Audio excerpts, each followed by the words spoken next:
Des défenses du consommateur, principe de transparence. Ici, on est sur une Mazda 3 avec le 2 litres 2 diesel. Traitement FAP. C'est parti, intervention. Procédure automatisée, nettoyant dans un premier temps. Les premières bulles arrivent. Voilà, ça crache. On passe à la phase de rinçage. 2005. Eh ben, ça crache bien. Allez, on remonte. Opération terminée. Maintenant, l'objectif, on va vérifier les valeurs post-intervention. Alors, avant, on avait un gros niveau de pression différentielle qui témoigne d'un surencrassement, mais vraiment du FAP. Donc, on était à 160 ralentis et 650 3000. On va voir ce que ça donne.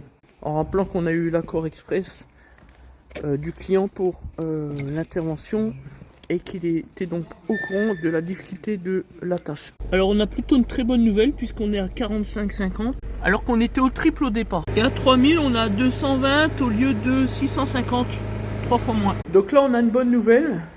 Maintenant la régie étant impossible sur ce type de véhicule, on a indiqué au client qu'il allait faire un essai sur route 2800 tours,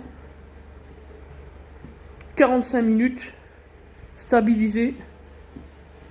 Et le calculateur va pouvoir lancer un cycle de régénération automatisé. Et à ce moment-là, on va avoir un résultat qui va être encore meilleur. Et avec un peu de chance, on va redescendre sous les seuils. Voilà. Donc ça, c'est la bonne nouvelle. Des fois, on n'a pas ce résultat-là. Ce qui se passe, c'est quoi? C'est qu'à l'intérieur, on ne peut jamais savoir. Mais des fois, on a une suie qui est dure comme du ciment. Et malheureusement, voilà.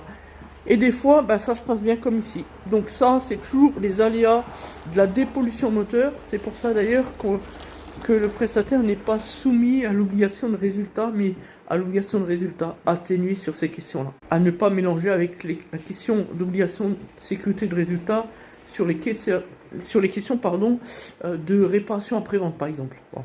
Bon, tout ça, c'est du droit, du juridique, bref. C'est pour ça que nous, on fait beaucoup de conseils, surtout on va aller rechercher l'information avant même de demander l'accord express au client pour voir l'état de la situation au cas par cas. Des défenses du consommateur. Ici, c'est un habitant de Charleville-Mézières qui vient nous rendre visite pour un nettoyage FAP et traitement à l'hydrogène.